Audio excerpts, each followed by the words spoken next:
Gece saat 3 işləyib. Bu günləri də çox yorğun gün idi. Salon, sonra efir, sonra proqramlar, sonra isə evə gələr gəlməz işlər. Təbii ki, əsasən də yemək işləri, yəni məni gözləyirdi.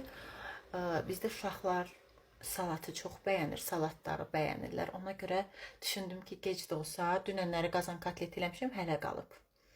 Amma salat edim, tez bazar şuba salat elədim. Baxın, belə.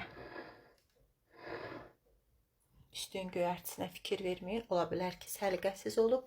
Sadəcə doğrayıb tökmüşəm narların üstünə, bəzəməmişəm. Amma əsas odur ki, dadı dadlı olsun.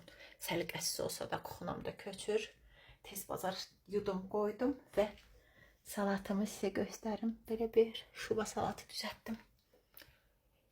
İndi isə hələ də makyaj saç üzərimdədir. Güman edirəm ki, sabaha qədər normal qalar. Sabah yenə çıxacam verişə, çünki tezdən Tolikin verişindəyim. Gecəniz xeyrə qalsın. Mamaşalar inanıram ki, çoxsu eyni mənim kimidir. Əsas odur işləyən xanımlarımız təbii ki. Çatdırmaq lazımdır. Gec də olsa hər şey balalarımız üçündür.